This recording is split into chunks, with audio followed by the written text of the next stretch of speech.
పుంగనూరు నియోజకవర్గంలో పోలీసులను అడ్డం పెట్టుకుని తప్పుడు కేసుల ద్వారా నన్ను నా అనుచరులను ప్రచారం చేయనివ్వకుండా అడ్డుకుంటున్నానని చెప్పి వెర్రవీగుతున్న పెద్దిరెడ్డి రామచంద్రారెడ్డి గారికి నేను ఒకటే చెప్తున్నాను.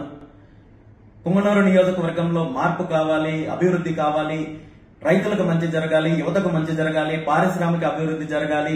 మీలాంటి అరాచక శక్తుల్ని తరిమి కొట్టాలనే ఆశయంతో, లక్ష్యంతో, సంకల్పంతో నేను రాజకీయంగా ముందుకొచ్చాను తప్ప మీలాగా దోపిడీ చేయడానికి, రౌడీయిజం చేయడానికి, అరాచకాలు చేయడానికి రాలేదు.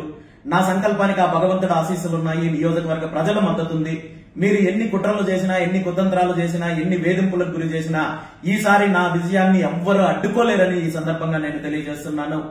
ముల్లోకాలలో నాకు తిరుగులేదు, ఎదురు లేదు అని చెప్పి వెర్రవేగిన 10 తలల రావణాసురుణ్ణి ఉడతల సహాయంతో, వానర సైన్యంతో ఆ రాక్షస సంహారం చేసిన శ్రీరామచంద్రుడి లాగే వచ్చే ఎన్నికల్లో నియోజకవర్గ ప్రజలు, మహిళలు, యువత, రైతులు చెరుకు రైతు గుర్తుకు వేసే ఓటు ద్వారా మీ అరాచకాలకి, మీ రౌడీజానికి, మీ దోపిడీకి అంతం పలికి నియోజకవర్గాన్ని అభివృద్ధి దిశగా, అందరికీ మంచి చేసే దిశగా వెళ్లడానికి మరో 15 రోజులు మాత్రమే సమయం ఉందని చెప్పి ఈ సందర్భంగా తెలియజేస్తున్నాను.